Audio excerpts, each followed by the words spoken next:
Դրաստված փառք ենք քեզ տալիս այս գեղեցիկ օրվա համար, այս շաբաթների համար, որ պահպանում ես Հայր, եւ հիմա հնարավորություն ունենք քո առաջ գալու Տեր։ Աղոթում եմ, որ դու խոսես քո խոսքիդ միջոցով մեզ հետ, Տեր, ու այն ամեն ինչ որ խոսելու ենք, ինչի մասին որ քննարկելու ենք, սերտելու ենք, թող որ քո անվան ու փառքի համար լինի, Տեր Աստված, եւ քո անունը մեծարվի ամեն ինչի մեջ։ Օգնի, որ Աստված ճանաչողության մեջ աճենք, Տեր, եւ ինչքան որ քեզ ճանաչենք, գիտենք, որ այդքան փոփոխվելու է մեր կյանքը, այդքան քեզ հաճելի կերպով ենք ապրելու, այդքան վայելելու ենք այն փառքը, որը որ դու ունես, Տեր։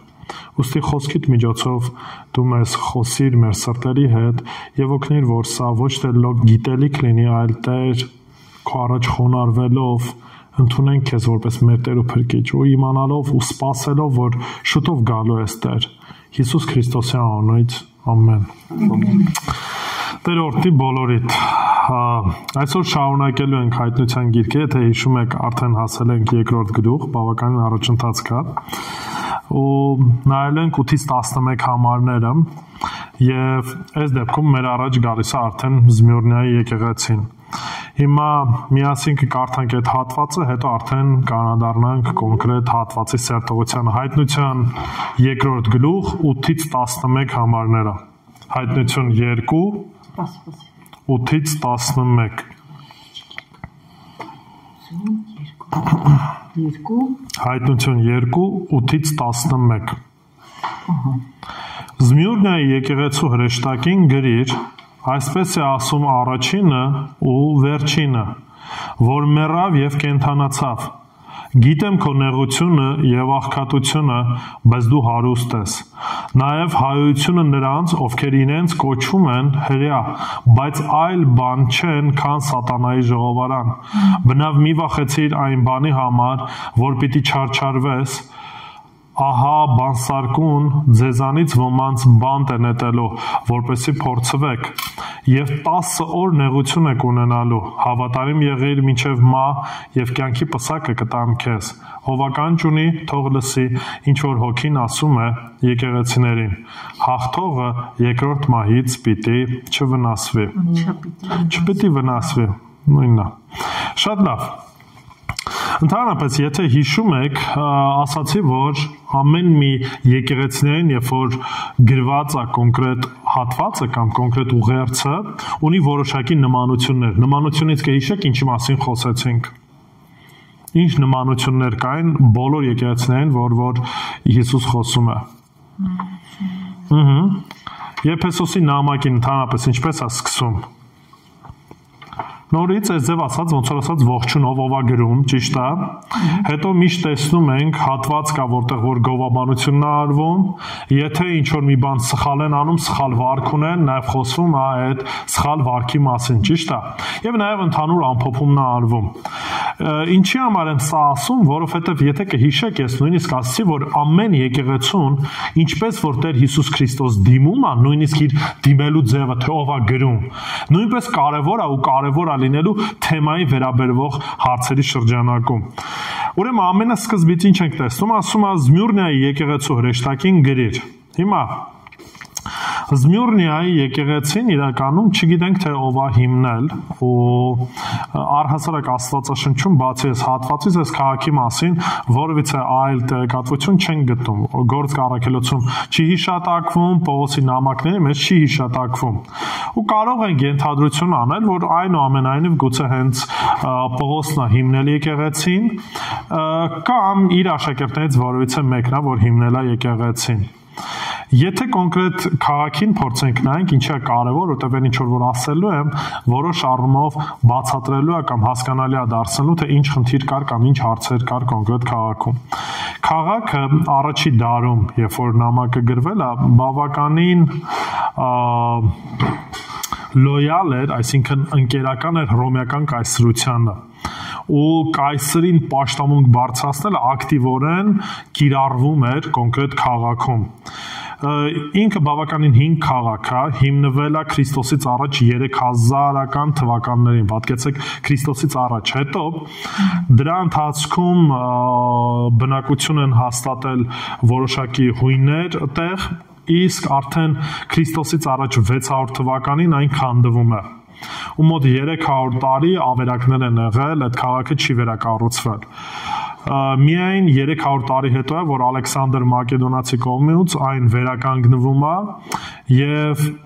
այդ ժամանակը, որ երբ որ արդեն կարդում ենք այս եկեղեցու մասին, այդ ժամանակվա վերականգնված քաղաքի մասն է խոսքը գնում։ Այսինքն ոչ թե 3000 տարի առաջվա հիմնված քաղաքի մասն է խոսքը գնում, այլ վերակառուցված քաղաքի մասն է խոսքը գնում։ Ու նայեք, ինչու եմ ասում, որ ժողովուրդը բավականին լոյալ էր եւ հրապուրված էր Հռոմում, որ պատկերացրեք նույնիսկ 195 թվականին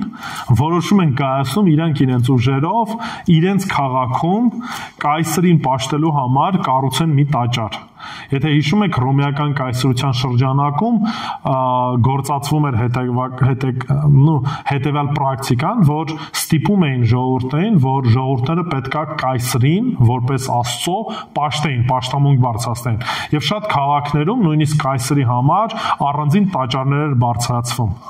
Զմյուրնիայում 195 թվականին արդեն իսկ մենք տեսնում ենք առաջի տաճարը։ Ու այն աստիճան է, որ պատկերացեք նույնիսկ դեպք կա, որ հռոմեական կայսրությունը զինվորներ է նույնիսկ ուղարկում այդ տարածքները, ու չիմանալով, որ այնտեղի ձմեռները բավականին սառնաշունչ են, մարդիկ թեթև են հագնված եղել։ Ու ինչ են անում, Զմյուրնիայի ժողովուրդը իրանք իրենց հագուստներից տալիս են զինվորներին, որպեսզի զինվորները չմրսեն։ Ու եթե հիշում եք, այն ժամանակ հագուստները այժմ բան չէր, այսինքն ինքը բավականին թանկ էր։ Եվ ի պատասխան դրան նորից արդեն մեր թվարկության 26 թվականին հռոմեական կայսրությունը որպես շնորհակալություն եւս մեկ տաճար է կառուցում Տիբերի կայսրի անվան, այսինքն այդ աստիճանը ձև ասած sense փոխհարաբերություն է ունեցել։ Բացի Տիբերիայի կայսրից տված, այսինքն կոնկրետ տաճարից, այնտեղ կգտնեք Աֆրոդիտայի տաճարը, կգտնեք Ապոլոնին նվիրված տաճարներ եւ շատ ինքը բավականին կռապաշտ քաղաք է եղել։ Բացի նրանից, որ կռապաշտ քաղաք է եղել, ասեմ, որ բավականին հարուստ քաղաք է եղել։ Ինչի, որովհետև ինքը ափին է գտնվում Էգեյան ծովի եւ ընդհանրապես երբ որ ծովին ինչ որ մոտիկ են այդ քաղաքներում նշանակում է որ բավականին նավեր են գնում գալիս բավականին մեծ շարժ կա կհիշեք մի հատ էլ քաղաք որ էլի նման նավերի հետ կապված հարցեր կար ու համ հարուստ էր համ էլ բավականին խնդիրներով լի էր կհիշեք Աստվածաշնչում նման մի քաղաքի մասին որ համ հարուստ էին, բայց դրա հետ մեկտեղ բավականին այդ շարժի պատճառով բավականին մեղքեր կային։ Չեք հիշում։ Բնականա, որտեղ շարժը շատ է, մեղքներ։ Դե բնականա, բայց Կորինթոսի եկեղեցու մասներ խոսքը գնա։ Հիշեք, Կորինթոսում դեռևս ուղիղ ճանապարհ չկար,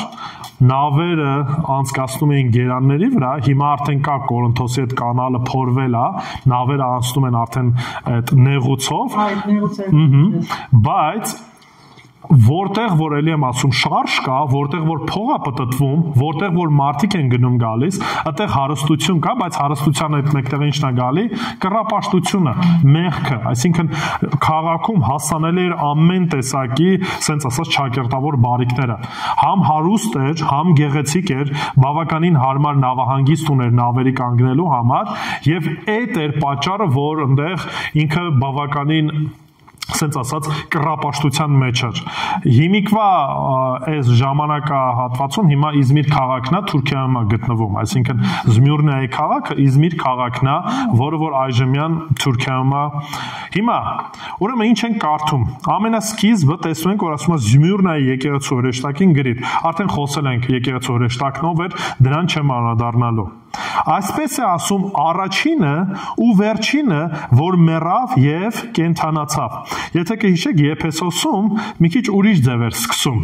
Հիսուս Քրիստոս Եփեսոսի նամակի մեջ ասում է այսպես է ասում նա, ով 7 աստղեր ունի իր աջ ձեռքում եւ շրջում է 7 ոսկե ճրագակալների միջև։ Հիշում եք Եփեսոսի խնդիրը եկեղեցու։ Առաջվա ինչն էին մոռացը թողել։ Սերն էին, չէ՞, թողել եւ ասաց եթե չվերականգնվես, չապաշխարես, ուղղակի ինչ եմ անելու, ճրագը շարժելու եմ, այսինքն որպես եկեղեցի գոյություն չեք ունենալու։ Դրա համար Հիսուս Քրիստոս դե շեշտում է։ Այդ եկեղեցիներում ձեռքերում էին Հիսուս Քրիստոսի։ Զմյուրնայի եկեղեցում նման ձևով չի ասում։ Ինչ է ասում, այսպես է ասում առաջինն ու վերջինը, որ մեռավ եւ կենթանացավ։ Ընդհանրապես, երբ որ նորից խոսում է ես եմ առաջինն ու վերջինը, հայտնության մեջ մի քանի անգամ այս տերմինաբանությունը տեսնում ենք, բայց բացի հայտնությունից այս տերմինը մենք տեսնում ենք նաև 5 կտակարանում։ Շատ հատվածներ կա, միայն ուզում եմ կարդամ Եսայա մարգարեության գրքից, Եսայա 44:6, որտեղ տեսեք Հայր Աստված, կամ ընդհանրապես Աստծուն, ինչպիսի տերմինաբան, ինչ ենք տեսնում, ինչ ենք կարդում։ Եսայա 44:6 Այսպես է ասում Տերը, Իսրայելի թագավորն ու նրա փրկիչը, զորությունների Տերը, ես եմ առաջինը եւ ես եմ վերջինը, ինձանից բացի Աստված չկա։ Ինչ ենք տեսնում 5 տակարանում, մենք տեսնում ենք Հայր Աստված ինչ ասում, որ ես եմ առաջինը եւ ես եմ վերջինը։ Հայտնության գրքի մեջ մենք տեսնում ենք, որ նույն տերմինաբանությունը Հիսուսն ինքն իրեն է օգտագործում, ինքն իր նկատմամբ է օգտագործում։ Եվ սա ցույց է տալիս նորից, որ Հայրը եւ Որդին մեկ են, մեկ Աստված են։ Եվ սրանով նորից Հիսուս Քրիստոս շատ հստակ ուզում է ցույց տա, որ 5 տակարանում ինչ որ ասվել է Աստծո մասին, դա նաեւ վերագրվում է ինչ իրան։ Ու նույն Եսայա մարգարեն էլ մեզ եւս մեկ անգամ շեշտում է ու ինչ ասում, ինձանից բացի ուրիշ Աստված չկա։ Ուստեղ խնդիրը այն չի, որ մենք հավատում ենք բազմաստվածությանը, չէ։ Երբ հավատում 3 անձնավորություն, 3-ն էլ կատարյալ Աստված, բայց դրա հետ մեկտեղ որպես մեկ Աստված են։ Հիմա երրորդության գաղափարի մեջ չեմ խորանալու, բայց եթե հարցեր կլինի, հետո կխոսենք։ Բացի դրանից, որ ասում է, որ ես եմ առաջինն ու վերջինը, ինչ է նաև ավելացնում, որ մեռավ եւ կենթանացավ։ Հիսուս Քրիստոս ում համար մահացավ։ Մեզ համար, մեր բոլորիս մեղքերի համար։ Եվ ուշադրություն դարձեք, այստեղ նորից կարևոր է, որ շարունակությունը կկարդանք, կտեսնեք, թե ինչի համար է Հիսուս Քրիստոս սա ուզում հիշեցնի եկեղեցուն։ Որ եկեղեցու համար Հիսուս Քրիստոս ինչ արեց, մահացավ եւ կենթանացավ։ Պետրոս առաքյալ առաջի Պետրոս 3-րդ գլուխ 18 համարում ասում է, որովհետև Քրիստոսը մեկընդմիշտ չարչարվեց մեր մեղքերի համար, միարդար ում համար, անարդարների համար, որպեսզի մեզ Աստծուն մոտեցնի։ Թեև նա մարմնով մեռավ, հոգին սակայն նրան ինչ արեց, կենթանի պահեց։ Հիսուս Քրիստոս, երբ որ ասում ենք մահացավ, պետք է հասկանանք, որ ինչ տեղի ունեցավ։ Մարմինը հոգուց բաժանվեց։ Հոգին չննջեց, հոգին չմահացավ եւ այլն եւ այլն։ Ոչ էլ Հիսուս Քրիստոս գնաց դժոխք, ինչու որտեվ շատ-շատերը խոսում են սրա մասին, մահանալուց հետո խաչից հետո գնացել է Քրիստոս դժոխք եւ այլն եւ այլն։ Սրա մասին չի խոսքը գնում, մահ նորից նկատի ունենք բաժանում։ Հիսուս մահացավ մարմնով, բայց հոգով կենթանի էր։ Դրանից հետո երբ որ հարությունը առավ, այդ մարմնով, անապականացու մարմնով հարությունը առավ։ Եվ մենք էլ որպես իր հավատացյալների սա մեզ համար պետք է քաջալերանք լինի։ Ինչի, որովհետև եթե Քրիստոս ինչպես որ մահացավ եւ հարություն առավ, դա էլ նաեւ ինչն է, մեր հույսն է։ Որովհետև ոչ մեկ մեզանից, եթե իհարկե Տերը իր գալուստը չուշացնի, չգիտեմ, բոլորս էլ մահանալու ենք, վաղ թե ուշ։ Ժամանակը որից մեկը չգիտի։ Դե համար Հիսուս Քրիստոս հենց ինքը իր մասին Հովանու 11-րդ գլուխ 25-26-ում ասում է. Ես եմ հարությունը եւ կյանքը, ով հավատում է ինձ, թեկուզ մեռնի, ինչ կանի, կապրի։ Թեկուզ մեռնի կապրի, եւ ամեն ոք, ով կենթանի է ու ինձ հավատում է, հավիտյան չի մեռնի։ Սրան հավատում ես, ու այս հարցն է տալիս։ Այս հարցը նաև մեզ ավված։ Արդյոք այս հավատքն ունենք, թե չէ։ Ու այս մեկ նախադասության մեջ մենք տեսնում ենք ամենակարևոր խորհուրդը կամ որը որ եկեղեցին պետք է իմանար։ Ինչու՞։ Որովհետև Զմյուրնիայի եկեղեցին բավականին հալածանքի մեջ էր։ Շարունակությունը նայենք։ Նայեք ինչ է ասում 9-րդ համարը։ Գիտեմ քո նեղությունը եւ աղքատությունը, բայց դու հարուստ ես, ուշադրություն դարձեք ինչից է սկսում։ Գիտեմ քո գործերը, չէ՞, գիտեմ քո նեղությունը, քո աղքատությունը, սակայն դու ինչ ես, հարուստ ես։ Եվ նաեւ հարություն։ Չէ, 9-րդ համարը։ Հա, 9-ին։ Հա, սկիզբն եմ ասում, հələ որ սպասի։ Նայեք, երբ որ խոսում է, որ ասում է նեղություն ես կրում, այլ կերպ ասած, ասում է բավականին ճնշման տակ ես, բավականին խնդիրների առաջ ես կանգնած։ Ճնշում ընդհանրապես այդ տերմինը, որ օգտագործվում է, օգտագործվում է հալածանքների, նեղությունների ժամանակ։ Ու նայեք, ընդհանրապես քրիստոնյաները, երբ որ հեթանոս շրջանակում էին, առաջի խնդիրը ինչ խնդրի առաջ էին կանգնում քրիստոնյաները ըստ ձեզ։ Երբ որ իրանք հեթանոս են, հիմա դարձի են եկել, ապաշխարել են։ Հալածանքների։ Ում կողմից։ Հրեաների կողմից, անհավատների։ Սկիզբը կսկսենք ասենք, դե մի քիչ ընդհանրական եք ասում։ Հեթանոսների կողմից, նույնիսկ իրանք բարեկամների կողմից։ Ինչու՞։ Որովհետև իրենց բարեկամները իրանց հարազատների տրամաբանությամբ այս մարդիկ դավաճանել են ինչը իրանց կրոնը, իրանց պաշտամունքի առարկան։ Եթե իրանք օրինակի համար փառաբանում էին կամ պաշտամունք էին բարձրացնում, չգիտեմ, Դոմիցիան կայսրին կամ մնացած կայսրերին ու տաճարն էլ կա։ Եթե իրանք պաշտում են մնացած օրինակի համար չաստվածներին, եւ հիմա արդեն քրիստոնյա են դարձել, ասում են միակ ճշմարիտ աստվածնով է Եհովան է կամ Տեր Հիսուս Քրիստոսն է, միայն իրան մենք պետքա պաշտենք։ Հետևաբար արդեն իսկ կա նաև ձեր հարազատներից, ձեր ասենց ասած ընկերներից ինչ բավականին մեծ ինչ հալածանք, ճնշում, որ դուք ինչ եք արել, մեր հավատքը թողել եք, մեր հայրերի հավատքը թողել եք։ Հիմա մենք հայերս ճիշտ է, հեթանոս չենք, չնայած ասում են բոլոր առաքելական հավատացյալ են այս կողմ են կողմ, հենց մեկը իմանում է, որ առաքելական չես, արդեն իսկ ինչ են ասում, պիտակավորում են միանգամից, աղանդավոր ես։ Չգիտեմ, ես իմ ինչին ես հավատում, մեր հայրերի հավատքը թողել եք, առաքելական հավատքը թողել եք, այսինքն սա էլ նորից իր հերթին ինչ է բերում, ճնշում է բերում։ Եթե Հայաստանում այդ ճնշումը, դա հենց մեր մասին է խոսքը գնում։ Որ գնում են ասում է բանը,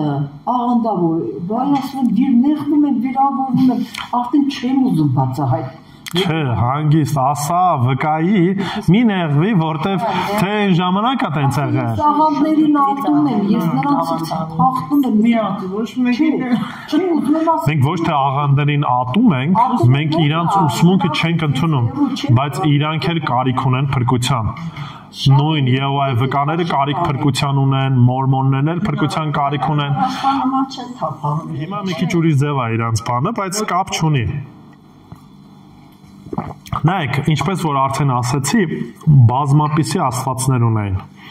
Զևսին ունեին պաշտամունք, Ապոլոնին, Աֆրոդիտային,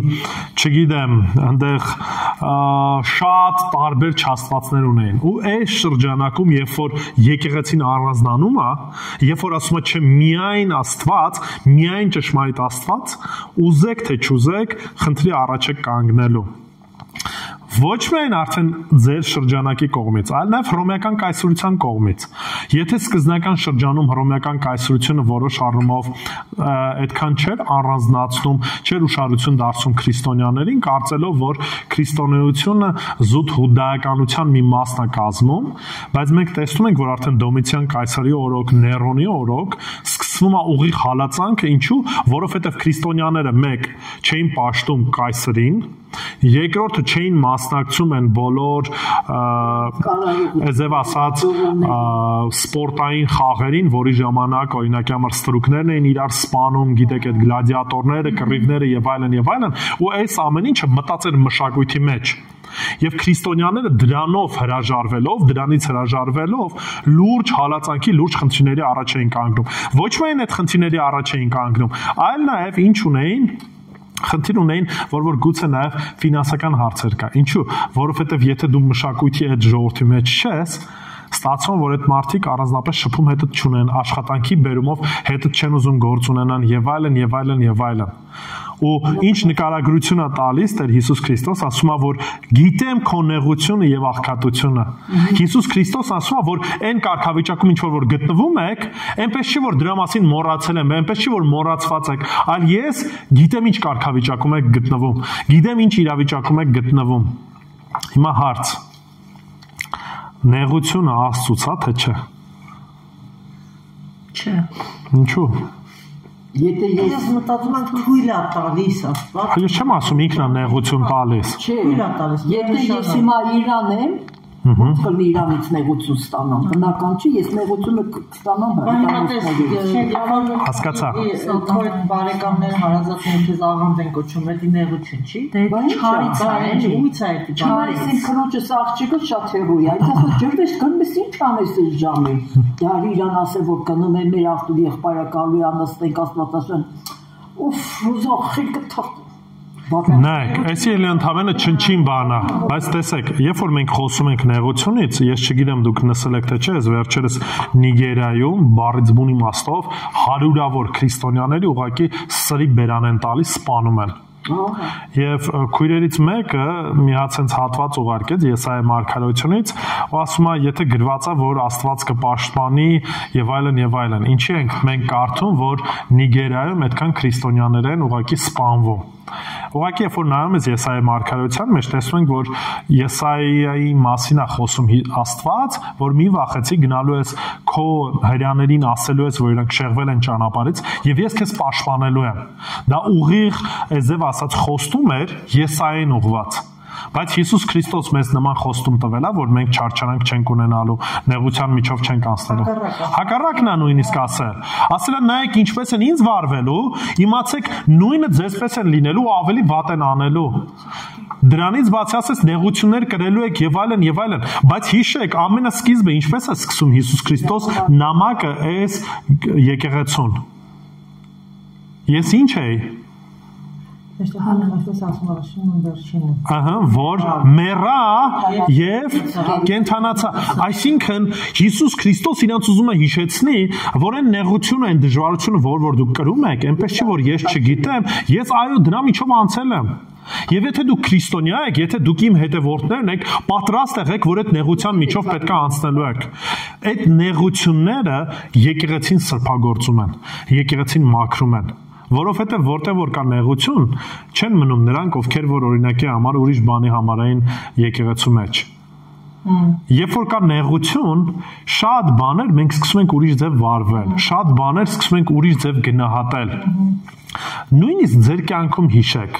այն պահերը, երբ որ նեղության միջով եք անցնում, գուցե ֆինանսական խնդիրներ ունեիք, հարցեր ունեիք, դժվարությունների միջով եք անցնում, ինչքան էր ձեր փոխհարաբերությունը Աստծո հետ մոտիկ, ինչքանով ենք մենք այդ կախվածությունը զգում, ինչքանով ենք Քրիստոսով ապրում, ինչքանով ենք մեր վստահությունը իր վրա դնում։ Հասկանում եք, ես չեմ ասում, որ գիտեք ինչ կա, մեզ արհեստական ձևով գցենք նեղությունների մեջ, դժվարությունների մեջ, սրա մասին չի խոսքը գնում։ Ուղղակի ես նույնիսկ ինձ համար եմ ասում, երբ որ օրինակի համար աշխատանքի բերումով դեռևս հաստատված չի ամեն ինչը, դեռևս ամեն օրվա ձև ասած աշխատանքից ելնելով աշխատավարձդ կախված, այս կոմ լիքը հարցեր, դժվարություններ, ամեն օրվա համար շնորհակալություն ես հայտնում Տիրոջը։ Իսկ հիմա մեկ-մեկ ինքս ինձ բռնացնում եմ նրա վրա, որ օրինակի համար այն գումարը, որ վաստակում եմ, շատ դեպքերում կարծես հենց ամեն օր դրա համար շնորհակալություն չես հայտնում։ Ինչի որտեղ որոշ առումով ընկել ենք այդ ընդհանուր հունի մեջ ու կարծես թե դտենց էլ պետքա լիներ։ Կամ օրինակի համար, չգիտեմ, առաջ վարձով էիր ապրում, հիմա տուն ունես, մի քիչ ավելի հանգիստ ես ու նորից այդ տան համար այդքան շնորհակալություն չես հայտնում, ինչ որ օրինակի համար վարձով ապրելու ժամանակ աղոթում էիր, ասում էր Տեր, եթե հնարավորություն կա, թող տուն լինի։ Հասկանում եք, ես ուղղակի բաներ եմ ասում, որ նեղության մեջ ուղղակի, նույնիսկ թե մեր հոգևոր կյանքը, թե որպես եկեղեցի, մենք շատ ավելի ամուր ենք կարճած Աստծուն, քան թե շատ դեպքերում, երբ որ լենության մեջ ենք։ Դա համար օրինակի համար այս միակ եկեղեցին է, որտեղ որ Աստված կամ նույն Հիսուս Քրիստոս որևիցե մեղադրանք չի բարձրացնում եկեղեցու դեմ։ Ինչու՞։ Որտեղ եկեղեցին նեղության մեջ է։ Երբ որ նեղության մեջ ես, մեղքի խնդիր, մեղքի հարցեր, այլ բան չկա, ինչի, որտեղ իրանց կենտրոնացումը Քրիստոսն էր, որտեղ բառից բուն իմաստով իրական, սենց ասած, մահի առաջ էին կանգնած։ Երբ որ մահի առաջ ես կանգնած, ուշք ու միտքդ ուրիշ ինչ որ մանր մուներ բաների առաջ չի կանգնում։ Կենտրոնացումը Քրիստոսի վրա է։ Ու քո ընթացքն էլ է Քրիստոսի վրա։ Շատ հարցերում շատ չես խորանում, շատ չես ուշադրություն դարձում, հարցեր չկա, այս հարցում ծուլանում եմ եւ այլն, չէ, երբ որ այդ նեղության մեջ ես, Անընդհատ աղոթքի մեջ ես, անընդհատ խոսքի մեջ ես, անընդհատ այդ կախվածությունն ունես։ Բայց երբ որ նեղություն չկա, ամեն ինչը լեն է, շատ դեպքերում ծուլ անում ենք, ձանձրանում ենք եւ այլն եւ այլն։ Ես չէ։ Դե լավ է, որ տենց է, հիմա շնորհակալ եմ։ Առավոտ շուտ վեր եմ կենում իմ պատուհանն է, որը նայում եմ ասեցարի, կանգնած ես անընդհատ շնորհակալ եմ օրվա համար։ Ես համաձայն եմ։ Ինձ որ խնդրում եմ, դա կատարվում է։ Ես հա տուն ունեմ, տեղ ունեմ, ապուս ունեմ, ամեն ինչ փառք Աստծո։ Ոչ մեկի ծեր չեմ տա։ Դրա համար անընդհատ շնորհակալ եմ իրանից։ Ասեմ արդեն լենը վсё։ Չէ, հիմա ես չեմ ասում, դա նորմալ է։ Ես ուղղակի ուզում եմ ասեմ, որ երբ որ շատ դեպքերում նեղության մեջ ենք, մի քիչ մեր մոտեցումն ուրիշ է։ Երբ որ նեղության մեջ են նոր են ասում հիշում։ Հիմա նայեք, ես չեմ ուզում գնամ, նայեք, ես չեմ ուզում, որ ինձ սխալ հասկանաք։ Իրականում պատերազմի ժամանակ էլ Հայաստանը դարել էր հոգևոր։ Սա հայրմերով էին սկսում, աղոթքներ էին բարձրացնում, այս կողմ այն կողմ, պատերազմը վերջացավ, այդ ձևի ճակերտավոր քրիստոնյաները նորից անցան իրանց կյանքին։ Ես սրա մասին չեմ խոսում, որովհետև սենց ասած ոնց որ ճնշման ժամանակ ամբողջը մտնում է եկեղեցի, հենց ճնշումը վերջանում է, այդ ամբողջը նորից դուրս է գալի։ Ես խոսում եմ մեր հավատացյալներից մասին։ Կհիշեք Հակոբոս Արաքյալը, երբ որ նույնիսկ գրում է նո ավելի գրում է այսպես ասած հрьяաներին, հрья հավատացյալներին, ասում է, երբ որ կերպ փորձությունների մեջ եք, ուրախացեք։ Ինչու որովհետև ասում է այդ փորձությունը ծնելու է վերջական արդյունքում այն, որ դուք փորձառու եք լինելու ձեր հավատքի մեջ եւ ավելի ասենց ասած փորձված հավատացյալներ եք լինելու, քան թե որ առաջ եք։ Այսինքն, երբ որ Տերը թույլ է տալի փորձություն մեր կյանքում, այդ փորձությունը վերջական արդյունքն է լինում, որ մենք Քրիստոսին էլ ավելի ենք նմանվում։ Մեր կյանքով, մեր մտածելակերպով, եթե մեկը փորձություններով չի անցնում, հոգևոր առումով չի էլ աճում։ Նույն օրինակի համար երեխայի իմունիտետի հետ կապված վերստը։ Հիմա մի տարբերակը կար երեխային ամեն առումով դնել, առանձնացնել, փափուկ բարձի մեջ պահել, որպեսզի որևէ հիվանդություն չունենա։ Կամ երկրորդ տարբերակն է նա, որ ինքը շփվի, հիվանդանա եւ օրգանիզմը գնալով ինչ անի, կոփվի, իմունիտետը կամած ավելի ուժեղանա, ի վիճակի լինի դիմադրելու այն բոլոր հիվանդություններին, որոնք որ մեզ շրջապատում են։ Հետևաբար նորից այս տարբերակը կա։ Մենք չենք կարող ուղղակի իզոլացվենք, ասենք դե մենք աշխարհից լրիվ կտրված ենք, մենք գնանք Մենաստանում ապրենք եւ այլն եւ այլն։ Տերը չի ուզում, որ մենք այդ ձևի հոգեվոր կյանք ունենանք։ Տերը ցանկանում է, որ մենք նեղություններն անցնելով ավելի ինչ անենք, աճենք։ Եթե մի քիչ պատմությունը կնայեք, կտեսնենք, որ Պոլիկարպոս անունով մեկը կար, ով որ Սմյուրնայի եկեղեցում ծառայող էր, ու մենք տեսնում ենք, որ Պոլիկարպոսին նույնիսկ երկրորդ դարում բռնում են բավականին sense լուրջ հալածանքների մեջ են տանում, ու այսինքն դա այն ինչ որ հենց ամենասկիզբն ենք տեսնում, այնպես տեսնում ենք, որ շարունակական եկեղեցին այդ հալածանքի մեջ էր եւ շատ եկեղեցու նույնիսկ առաջնորդները ինչ էին անում, ուղղակի սպանում էին, բռնություն էին ցույց տալիս ու էսի նոր բան չի, ու ինչքան էլ փորձեցին Պոլիկարպոսին բան անել, փորձել, որ ինքը ուրանա Քրիստոսին ասելով, որ չգիտեմ, Կեսարի անունով երթվիր զղջա ու ինչ կանենք կազատենք քեզ Պոլիկարպոսի պատասխանը հետևն ասում 86 տարի ծառայում եմ նրան եւ նա երբեք ոչ մի չարիք չի արել ինձ ինչպես կարող եմ այժմ հայոյել իմ տիրոջը ու փրկչին ու նորից ստիպում են որ երթվի կայսրի անունից եւ այլն ու վերջում հետևյալն ասում է, քանի որ դու անուքոտ փորձում ես ինձ համոզել երթվել կայսրի անունով, չգիտենալով թե ով եմ ես, լսիր, ասում է, ես քրիստոնյա եմ։ Եթե ցանկանում ես իմանալ քրիստոնյաների ուսմունքը, նշանակիր մի օր եւ դու կլսես այն, այսինքն արի ինձ հետ խոսա եւ ես քեզ կբացատրեմ թե քրիստոնյա ինչ է նշանակում, ինչ ուսուցում կա։ Ասում է, որ ու այս ամեն ինչով որ խոսում ենք անդադ իրան շարունակում են սպառնալ որ սպանելու են եւ այլն ու Պոլիկարպոսն ասում կանչիր քո գազաններին որովհետեւ մենք սովոր չենք զղջալ բարիքի համար չարիքը ընտրելով ես չեմ փոխի ճշմարտությունը ստով Հետո դարձել ասում եթե վայրի գազաններից չես վախենում, ես քեզ կայրեմ խարույկի վրա, եթե չզղջաս։ Պոլիկարպոսը պատասխանում է, ասում դու ինձ սպառնում ես կրակով, որը քիչ է վառելու եւ հետո կհանգչի, բայց չգիտես այն կրակի մասին, որը սպասում է ամբարիշներին դատաստանի ու հավիտենական տանջանքի օրը։ Ուրեմն ինչու ես հապաղում, արա այն, ինչ ուզում ես։ Ասում է դրանից հետո ուղղակի ինչ են անում, հրամայում են, որ այդ ամբողը բանան է, ուղղակի զայրացած հարձակվի Պոլիկարպոսի վրա։ Հիմա գիտեք ինչ կա, նման պատմություններ շատ կան, որ ընդհանրապես շատ կարան կարդանք ու այդ մարդու պատմությունն էլ կարա կարդաք։ Հիմա նայեք, հիմա ինչքանով է լավ, ինչքանով լավ չի, ես չգիտեմ։ Ես գիտեմ մի բան, որ օրինակի համար այսօր որ ասում են, Նիգերիայում հարյուրավոր քրիստոնյաների սպանում են, բայց հա, հենց հիմա, մինչև հիմա այն աստիճաներ, որ այս վերջերս նույնիսկ Թրամփը կանգնեց, բոլորի առաջ ասեց, որ եթե շարունակվեց քրիստոնյաների ջարդը, ես զորք եմ մտցնելու։ Այսինքն այն աստիճանի էր ամեն ինչը հասել, որ նույնիսկ արդեն Ամերիկայից որոշակի տենց արձագանքա գնում։ Ես ինչ եմ ուզում ասեմ, պատկերացեք, որ մինչև հիմա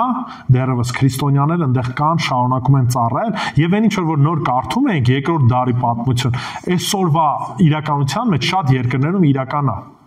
Պարսկաստանում էլ մինչև հիմա շատ քրիստոնյաներին սպանում են, Աֆղանստանում նայեք, այսինքն բոլոր հիմնական իսլամական երկրներում շարունակ հալածանքը կա։ Ուրիշ բան ասեմ, մի քիչ ուսումնասիրեք, տեսեք նույն Կանադան օրինակի համար։ Հետաքրքրվեք, տեսեք թե Կանադայում քանի հատ եկեղեցաշենքեր են այրվել, վառվել։ Նայեք ու կզարմանաք, Կանադան, որ ասում ենք ժամանակակից պետություն է եւ այլն, եւ նույնիսկ այդ Տրյուդոն իրանց վարչապետը կանգնեց ասած, ես իրականում հասկանում եմ, թե ինչու են մարդիկ վառում տաճարները եւ այլն, ինչի որտեղ անհավատ էր ինքն է։ Ու ինքը իր տրամաբանության մեջ չի մտնում, ոնց կարա քրիստոնեական արժեքները մինչեւ հիմա գոյություն ունենան։ Դրա համար աշխարհը չի փոխվել։ Այդ ամեն ինչը կա ու մնում է։ Ու կարևորը որ այնա որ ուղղակի հասկանանք մի բան, որ ինչպես որ այն ժամանակ այդ Պոլիկարպոսին վերջը գցեցին կրակի մեջ ու վառեցին, այնա համար որ ինքը ուղղակի հետ չկանգնեց իր հավատքից։ Մենք էլ իրապես պետք է աղոթող լինենք, որ եթե տարբեր իրավիճակներում ենք գտնվում, պատրաստ ենք մինչև վերջ ինչ անելու, հավատքի մեջ հավատարիմ մնալու, Քրիստոսին հավատարիմ լինելու։ Դա համար Տերն ասում է, որ գիտեմ քո նեղությունը եւ աղքատությունը, բայց ուշադրություն դարձեք ինչ է ասում, բայց դու ինչ ես։ Հարուստ ես։ Ասում բայց դու հարուստ ես։ Բայց դու հարուստ ես։ Եկեղեցու հարստությունը ինչի մեջ էր։ Հավատքի։ Տեր Հիսուս Քրիստոսի մեջ էր։ Հավատքը Հիսուս Քրիստոս։ Այո, եկեղեցու հարստությունը ոչ թե ֆինանսի մեջ էր, այլ հենց Քրիստոսի մեջ էր ու Քրիստոսին հավատարիմ լինելու մեջ էր։ Գիշեք Լեռան քարոզի մեջ Հիսուս ինչ ասաց, Երանի աղքատներին, որ նրանք հարուստ են իրանով, Քրիստոսով են հարուստ։ Հասկանում եք, դրա համար նորից ձգտել հարստության եւ այլն, այսօր օրինակի համար նույն բանը չես կարող ասես նույն կաթոլիկ եկեղեցու մասին։ Կաթոլիկ եկեղեցին բավականին հարուստ են։ Ասեմ ավելին, առաքելական եկեղեցին էլ չի կարող ասի, որ ինքը աղքատ է։ Բավականին հարուստ են, եթե ասենք իրանց դե չէ, հիմա մի քանի հոգի չեմ ասում, նաեւ բյուջեն էլ եթե նայում եք, առանձին եկեղեցին իր հաշվեհամարն ունի եւ այլն, եկեղեցին բավական ֆինանս ունի, ու քիչ գումար չունի, բայց նայեք, որտեղ որ հարստությունը շատ է, այնտեղ աղքատություն կա Քրիստոսի, ու մենք դա ռեալ տեսնում ենք։ Դրա համար ամեն իրավիճակներում ինչ արեք, Տիրոջը վստահեք։ Ասում բայց դու հարուստ ես, նաև հայոյությունը նրանց, ովքեր իրենց կոչում են հրյա, բայց այլ բան չեն, քան սատանայի ժողովարան։ Հիմա նայեք, երբ որ ասում է նաև հայոյությունը նրանց, ովքեր որ իրենց անվանում են հրյա, ում մասին է խոսքը գնում։ Հեթանոսների։ Չէ։ Հրյաները, բայց այլ բան չի սատանա։ Չէ, հարցը տոնից գտես։ Ում մասին է խոսքը գնում ըստ ձեզ։ Կոչում են հրյա, ովքեր են։ Կոչում են հրյա։ Հենց հրյայի ապրը հրյա։ Հրյաներ են, բայց ինչ հրյաներ են։ Անհավատ հրյաներն են։ Կհիշեք Հիսուս Քրիստոսի ժամանակ փարիսեցիները երբ որ գալիս էին, պարծենում են իրենց ով լինելով, Հрյանց հրյա լինելով են պարծենում։ Ասում են մեր հայրը Աբրահամն է, մենք էս ունենք, այն ունենք։ Հիսուսը ինչ ասեց։ Ասեց, եթե ձեր հայրը Աբրահամը լիներ, կլսեիք ինձ ու կանեիք այն ինչ որ ես ասում եմ, բայց ձեր հայրն ով է։ Սատանան է։ Կհիշեք, երբ որ նույն էլի շատ հրյաներ եկան Հովանես Մկրտչի մոտ մկրտվելու։ Հովանես Մկրտիչը հիշում եք ինչպես իրանց անվանեց։ Իժերի ծնունդները անվանեց։ Ինչի որտեվ ասեց, եթե իրապես հավատում եք, ապաշխարության համեմատ կամ ապաշխարության համար համահունչ պտուղ բերեք, որպեսզի տեսնենք դուք իրապես հավատում եք, իրապես քայլում եք։ Ուրիշ բան։ Գործք առաքելոցը երբ որ կարդում եք, Պողոս առաքյալը երբ որ քաղաքից քաղաք էր գնում, Պողոսի հետևից ովքեր էին անընդհատ պտտվում։ Հենց հրյաներն էին պտտվում, անընդհատ հալածում էին, անընդհատ ինչ էին ասում, որ դուք ինչ եք, դու հավատացյալ չես եւ այլն, ու անընդհատ խնդիրներ էին առաջացնում եւ երբ որ հնարավորություն ունեն, խժդժություն էին առաջացնում։ Եվ նույն իրավիճակը մենք տեսնում ենք, այսինքն համ կար ճնշում հեթանոսների կողմից, նաեւ կար ճնշում ում կողմից, հրյաների կողմից։ Ովքեր որ ասում էին, որ քրիստոնյաները ինչ են արել, դավաճանել են կամ շեղվել են, աղանդավոր են։ Իրանք շեղել են այն ճշմարտությունը, որ կար ու նորից տեսնում ենք ինչ հալածանք, նորից տեսնում ենք նեղություն իրանց կողմից։ Դրա համար իրանք ինչ են ասում է նաև հայոյությունը նրանց, ովքեր իրենց կոչում են հրյա։ Այսինքն ինչով են իրանք հայոյում։ Ասում էին, որ դուք Աստծուն չեք ճանաչում, դուք հեթանոս եք։ Ուղիղ կերպով խոսում են ու թե Հիսուսին նման ձևով ասեցին, թե Պողոսին էին ասում, թե առաքյալներին, շատ դեպքերում հալածանքը գալիս էր նաև հենց հրյաներից։ Բայց դեպքում ինչի է ասում, որ իրանք չէ, հրյա են, ասում է, բայց այլ բան չեն, քան սատանայի ժողովարան։ Ուզում է այստեղ Հիսուս Քրիստոս հստակ ցույց տա, որ ճշմարիտ հրյաները նրանք են, ովքեր որ ճշմարիտ հավատքն ունեն։ Այսինքն գոյություն ուներ այո Աստծո ընտրյալ ազգ էին, որպես ազգ իր ծրագիրը Աստված իր ծրագիրը մինչև հիմա ունի հրյաների հետ։ Բայց այդ հրյաների մեջ էլ Աստված իր ժողովուրդը ուներ, իր ընտրյալներն ունեին։ Ու այս պարագայում ասում որ այս հրյաները, որ գալիս էին, հայոյում էին, կարծես ասում էին, որ ձեր Քրիստոսը կամ ձեր պաշտած Աստվածը այն Աստվածը չի, ասում են իրանք հրյա չեն, իրանք ճշմարիտ հավատացյալ չեն, այլ ինչ են։ Սատանայի ժողովարանը։ Հիմա նորից ինչի նկատի ունի սատանայի ժողովարան ասածը, ընդհանրապես ժողովարան, ասենց ասած հավաքատեղի մասին է խոսքը գնում։ Արդյոք ստեղ ի նկատի ունի զուտ հրյաների ինչ որ ժողովարան, որ ունեին, որ հավաքվում էին, պաշտում էին ու դրա մասին է խոսքը գնում, թե օրինակի համար ի նկատի ունի զուտ այդ տաճարները, որ տաճարների կենտրոնում, չգիտեմ, կռապաշտություններ եւ այլն, չգիտեմ, բայց մեծ հաշվով կարանք ասենք, որ այն ամեն ինչ ինչ որ կատարվում էր, այն ամեն ինչ ինչ որ ինչի մեջ որ եկեղեցին գտնվում էր այդ հալածանքի ու ճշմարտ շրջանակներում, Տերը իրանց գովաբանում է, որ ասում է, որ դուք հարուստ եք։ 10-րդ համար ասում է բնավ մի վախեցիր այն բանի համար, որ պիտի չարչարվես։ Նորից Տեր Հիսուս Քրիստոս չի թաքցնում, որ գիտես ինչ կա, քեզ սպասում է նաև չարչարանք։ Ու մեզ մոտ էլ չի թաքցրել այդ բանը։ Հստակ ուղիղ ասել է, բայց ինչ ասում, վախեցիր դրանից։ Չէ, ասում է մի վախեցիր։ Հովանու 16:33 ասում է աշխարհում նեղություն կունենաք, բայց քաջ եղեք, ինչու։ Ես այդ աշխարհը ինչ եմ արել, հաղթել եմ։ Նեղություն կրելու եք այս աշխարհի մեջ, բայց իմացեք, որ ես ինչ եմ արել, ես աշխարհը հաղթել եմ։ Սաղմոսների մեջ են կարդում, որ Դավիթ թագավորն ասում Աստծո վրա հույս ունեմ, չեմ վախենա։ Ինչ կարող են անել ինձ մարդը։ Եթե մեր հույսը Տիրոջ վրա է, մարդը մեզ ինչ կարող անի, ոչ մի բան չի կարող անի։ Դրա համար նույն Հիսուս Քրիստոսը ինձ զգուշացեց, ասեց՝ մի վախեցեք նրանից, ով որ կարա ձեր մարմինը ինչ անի, սպանի, այլ վախեցեք նրանից, ով դրանից հետո իշխանություն ունի հոգու վրա, այսինքն ուղարկելու դժոխք ու դրախտ։ Իրանից վախեցեք։ Իսկ ով այդ իշխանությունն ունի։ Աստված, Հիսուս Քրիստոս։ Ինքն ունի այդ իշխանությունը։ Դրա համար մենք որպես քրիստոնյաներ ունենք ճշմարիտ երկյուղ վախ Աստծո նկատմամբ, որտեղ այդ վախը ծնում է ճիշտ ընթացք, ճիշտ ճանապարհ։ Դրա համար այս պարագայում էլ Հիսուս Քրիստոս ասում է, նեղություն կրելու ես իմացիր, բայց ինչ արա վախեցիր։ Ոչ, մի վախեցիր, որովհետև ինչ էլ որ լինի, մենք մեր Տիրոջ ձեռքերի մեջ ենք։ Հոր ձեռքերից մեզ որևիցե մեկը չի կարա ինչ անի, վերցնի, խլի։ Գիշեք անցած կերակերվա քարոզումը հագինել խոսեցինք փրկության ապահովության մասին, որ մենք Տիրոջ ձեռքերի մեջ ենք, Հոր Աստծո ձեռքերի մեջ ենք ու Հոր Աստծո ձեռքերից որևիցե մեկը մեզ որևիցե պարագայում չի կարա ինչ անի, դուրս վերցնի կամ հանի։ Եբրայեցիս 7:25 Ստեղ լավ ասում Արտուր եղբայր որ ասում է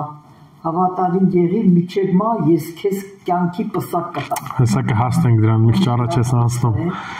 Ասում է նայեք Եբրայեցիս 7:25 24 համարից ասում է Եբրայեցիս 7:24-25 ասում է Բայց սա հավիտենական մտանու պատճառով առանց անցած քահանայություն ունի ուստի եւ կարող է փրկել նրանց ովքեր իր միջոցով մոտենում են Աստծուն որովհետեւ միշտ կենթանի է որպեսզի նրանց համար բարեխոս լինի ում մասին է խոսքը գնում ավելի կոնկրետ ում ունենք որպես բարեխոս Հիսուս Քրիստոսին որ ամեն ինչի միջով անցել է լիարժեք մեզ հասկանում է թե մենք ինչ իրավիճակներով ենք անցնում ու ասում է քանի որ ինքը այդ ամեն ինչով անցնում է ինքը մեզ շատ լավ ճանաչում է ու ասում է ուստի եւ կարող է ինչ անել որպես քահանայություն որպես քահանայապետ փրկել նրանց ովքեր որ մոտենում են Հոր Աստծո մոտ դրա համար եթե մեր վստահությունը Տեր Հիսուս Քրիստոսի վրա է որպես ճշմարիտ քահանայապետ իրան ունենք ինքը միշտ մեր կողքին ու ամեն իրավիճակներում բարեխոս է մեզ համար Շարունակության մեջ ինչ է ասում, որ կարդացինք, ասում է բնավ մի վախեցիր, որ պիտի չարչարվես, ահա բանսարկուն ձեզանից ոմանց բանտ է նետելու, որպեսի փորձվեք եւ 10 նոր նեղություն եք ունենալու։ Հիմա նայեք, երբ որ նորից գալիս է այս հարցին, որոշները կան սկսում են 10 թվի մեջ նորից որոշակի մեկնաբանություն դնել, 10-ը էդի ժամանակահատվածը արդյոք, կամ ընդհանրապես վերացական թիվը եւ այլն։ Հիմա չեմ ուզում շատ անդրադառնամ այդ հարցերին, նեզև ասելու թե ինչի ես չեմ ընդունում այդ ամեն ինչը, ինչի որովհետև եթե այդտեղ բառացի խոսում է եկեղեցու մասին, այսինքն կոնկրետ եկեղեցի ենք տեսնում, կոնկրետ իրավիճակում, կոնկրետ հատվածում, չպիտի մտնենք մի դաշտ ու ասենք նշանել չկա, որ այդ 10 օրը դա եսի ինչ է կամ ժամանակահատվածը այսքան ենք, հենց այդ ձևն պետք է հասկանանք, որ կոնկրետ Տեր Հիսուս Քրիստոս զգուշացնում է, որ ձեզանից ոմանք նույնիսկ բանտ են նստելու Բայց իմացեք, որ երկար չի տևելու 10 օր է տևելու հավատարիմ եղեք այս հարցում, այսինքն նորից սրա մեջ սխալ բան չկա, ու ես կասեմ ոչ թե սխալ բան չկա, ճիշտ կլինի, որ հենց այտենց ուղիղ ձևով էլ ինչ անել, հասկանանք, որ որոշները եկեղեցուց բանտ են նետվելու, ու ասում է, սա այզև ասած փորձվելու է, իրանց ասում է, որպեսզի փորձվեք, եւ 10 օր նեղություն եք ունենալու Հավատարիմ եղեք մինչև մա եւ կյանքի պսակը կտամ ձեզ։ Այստեղ հիմա չի ասում, որ մահանալու եք։ Ասում դուք հավատարիմ եղեք, հիմա կմահանաք թե չեք մահանա, սա մի քիչ արդեն իմ շրջանակն է։ Ես ձեզ զգուշացնում որ նեղություն դժվարություն կրելու եք, ու այդ նեղությունը տևելով 10 օր, եթե շեշտում է 10 օր, ուրեմն ինչ են անելու, ազատվելու են։ 10 օրից հետո ազատագրում է լինելու։ Բայց զգուշացնում ասում հավատարիմ եղեք մինչև իմ մահ եւ կյանքի պսակը կամ այդ կժառանգեք։ Երբ որ խոսում ենք կյանքի պսակի մասին, Պողոս Արաքյանն էլ է շատ խոսել այդ պսակի մասին։ Պսակը այն ձև ասած հաղթական չէ, նու փոխաբերական իմաստով է, բայց իրանք հասկանում էին ինչ նկատի ուներ պսակ։ Երբ որ մարզիկը օրինակի համար վազում էր կամ ինչ որ սպորտաձևում հաղթում էր, իրեն տալիս էին գլխին հագցնում էին պսակ։ Դուք կտեսնեք, որ նույնիսկ կայսերները սենց ունեին տերևներով, բանարած սենց պսակներ էին, դափնե պսակներ էին դնում։ Այն ժամանակ էդի բավականին սենց ասած մեծ արժեք ուներ, որ դու հաղթարեցիր ու վարձատրություն ստացար։ Եվ այս տերմինաբանությունն օգտագործելով այդ մարդկանց հասկանալի էր թե դա ինչ է նշանակում։ Տեր Հիսուս Քրիստոսն ասում է, որ դուք հավատարիմ մնացեք եւ կյանքի պսակը ձեզ եմ տալու, որ թեև մեռնեք, ինչ որ արդեն ասցինք, կյանք եք ունենալու, ոչ միայն կյանք եք ունենալու, այլ ավելի կյանք եք ունենալու։ Տերը վարձահատույց է լինելու ամեն ինչի համար։ Մի բան չկա, որ մենք անենք, մի բան չկա, որ մենք նեղություն կրենք Հիսուս Քրիստոսի համար ու դրանից հետո ասենք այդ ամեն ինչը անտեսվի կամ Տերը չնկատի եւ այլն, թեև մարդիկ չնկատեն, Տեր Հիսուս այդ ամեն ինչը տեսնում է եւ իր ժամանակին վարձահատույց է լինելու։ Ինչպիսի տեսք է դա ունենալու, ես չգիտեմ, ու իրականում սրա մեջ էլ վատ բան չպետք է տեսնենք, որտեղ որոշները կան, սկսում են էլի բանել, բայց այդ վարձահատությունը ոնց կլինի, երկնքում ինչ են անելու այդ գանձերը, ասում ենք, ժողովուրդ, այդ հարցի պատասխանը ես չգիտեմ։ Բայց գիտեմ մի բան, որ խոսում, ասենք գանձերից են խոսում։ Դե ճիշտ են խոսում, Տեր Հիսուս Քրիստոսն ասեց, որ գանձեր ենք դիզելու, բայց սրա մեջ վատ բան չկա։ Գանձեր են էլի, գնանք հաշտություն կիսենք։ Լսի, դրա համար եմ ասում, այսինքն եթե Հիսուս Քրիստոսն ասում է, ուրեմն ինչ որ տես մի բան կա, այսինքն հենց այնպես չի ասում։ Ես չգիտեմ դա ինչ տեսք է ունենալու, ոնց է արտահայտվելու մեր կյանքում, բայց եթե Տեր Հիսուս Քրիստոսն ասում է, որ գանձեր դիզեք երկնքում եւ վարձահատույց եմ լինելու, նշանակում է, որ ինչ որ կերպով դա արտահայտվելու է։ Տարբերությունը լինելու է նրա, որ հավատարիմ էր Տիրոջը, եւ նրա, որ այդքան էլ հավատարիմ չէր։ Նա, որ շատ էր ծառայում եւ նա, որ քիչ էր ծառայում։ Այդ տարբերությունը երկնքում լինելու է։ Դրա համար սրա մեջ բացասական բան նորից մենք չպետք է տեսնենք։ Ու Տերը մեզ խոստանում է, ասում է, որ կյանքի պսակը մեզ տալու է։ Եվ շարունակության մեջ ինչ է ասում։ Ես կտամ կյանքի պսակ։ Ով ականջ ունի,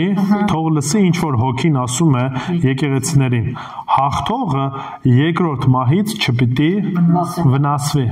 Ուշադրություն դարձեք, նորից այս բանը անդադ է կրկնում, ասում ով ականջ ունի, թող լսի։ Հիսուս շատ էր խոսում նման բանով։ 5 տականում էլ ենք շատ տեսնում, ասում ով ականջ ունի, թող լսի։ Իրականում այնպես չի, որ ֆիզիկական ականջի մասն է խոսքը, բոլորն էլ ականջ ունեն, լսում են։ Ուղղակի խնդիրն այն է, որ ասում շատերը կլսեն ու չեն լսի, կտեսնեն ու չեն տեսնի։ Դրա համար Տեր Հիսուս Քրիստոս զգուշացնում ասում այն ինչ որ ասել եմ, ժողովուրդ ջան, ականջ ունեցեք, լսեք։ Ու այդ շրջանակում եւս մեկ անգամ ինչ է հիշեցնում, հաղթողը երկրորդ մահից չպիտի վնասվի։ Երկրորդ մահը ո՞րն էր։ Հիսուսի բաժանվել Աստծուց բաժանվելը։ Եթե առաջին մահը ֆիզիկական մահն էր, դրանից հետո մարդը կանգնում էր դատաստանի առաջ։ Եթե Քրիստոսինը չի, հավիտյան բաժանվում է Աստծուց, եւ սա համարվում է հայտնության գրքում էլ դեռևս կնայենք երկրորդ մահ։ Դրա համար զգուշացնում ասում որ այնով որ հաղթի, նշանակում այնով որ հավատարիմ մնա, իսկ ով է հավատարիմ մնալու, այնով որ հավատում է, որտեվ Տերը հավատացողներին միջև վերջ պահելու է։ Նրանք երկրորդ մահից չեն վնասվի, ինչի, որտեվ հավիտյան Հիսուս Քրիստոսի հետ են լինելու։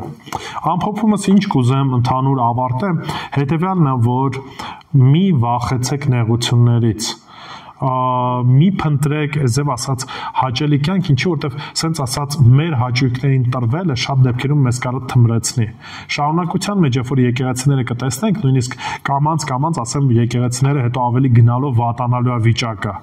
Կտեսնենք մի եկեղեցու, որ գրված է որ հարուստ էր, բավականին հարուստ էր։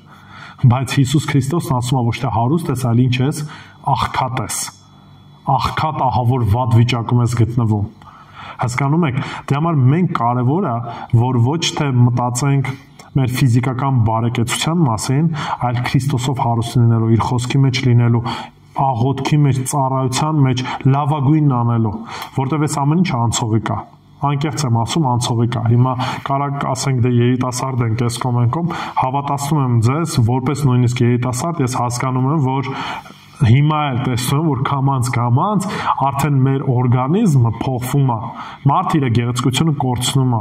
մարդը իր կարողություններն ու հնարավորությունը կորցնում է, ոչ մի բան մնայուն չի։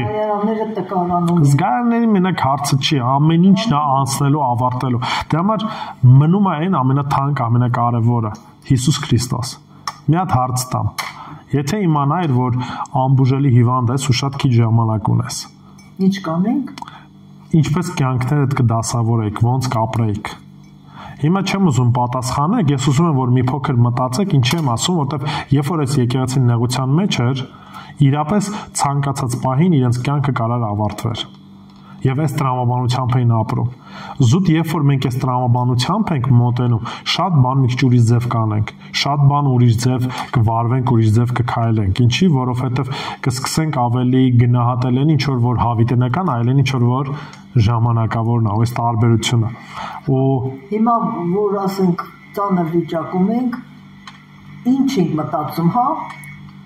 Դե կմտածեմ, որ հիմա չեմ ասում պատասխանես, ասում եմ քո ներսը դրա մասին մտածի։ Եթե ես իրան հավատում եմ, եթե ես իրա զավակն եմ, եթե ես իրանն եմ, ես պետքա որ Հասկացա, ես մի քիչ ուրիշ ձև էի հարցը տալիս։ Ուզում եմ ասեմ, որ եթե մենք գիտենք, լավ պատկեցեք, չգիտեմ, ամբուժելի հիվանդ չեք, պատկացեք, Տերը ձեզ տվել է մի շաբաթ ժամանակ։ Ինչպիսի ընթացք կունենանք։ Ես զուտ չեմ ասում նորից ընկնենք մենք ծայրահեղությունների գիրկը ու այդպես ասած չապրենք, այն ինչ որ Տերը տալիս է, փառք Աստծուն դրա համար։ Տիրոջ կամքն է։ Բայց չկենտրոնանանք երկրային բաների վրա, որտեվ այս ամեն ինչը անցողիկ է։ Այս ամեն ինչ անցնելու է գնալու է։ Մեր կենտրոնացումը Քրիստոսի վրա լինի։ Եվ ինչպես որ այս եկեղեցին էր հալածանքը կրում, հալածանքի դժվարությունների մեջ չվախենանք, ոնց որ ասում է, համբերենք մինչև վերջ, եւ Տերը իր ժամանակին ինչ կանի, կվարձատրի այդ կենաց պսակը կտա։ Հեսա ամենակարևորը, որ մեր կյանքում պետք է որպես կենտրոն լինի։ Կա կոնկրետ այս հատվածի վերաբերյալ ինչ որ հարցեր։ Եկեք աղոթենք, հետո եթե ուրիշ հարցեր կան, կարադառնանք ուրիշ ինչ որ հարցերին։ Լավ։ Տեր Աստված իրապես փառք ենք քեզ տալիս քո հավատարիմ զավակների համար, որ դու ունես ամեն ժամանակահատվածներում Տեր։ Կլինի դա առաջի դարում, կլինի երկրորդ դարում, մինչև Հիսուս Քրիստոս քո գալը շատ հավատարիմների մասին են կարդում Աստվածաշնչի մեջ Տեր Աստված, թե նաև այսօր դու ունես քո զավակները, ովքեր որ լավագույնն են անում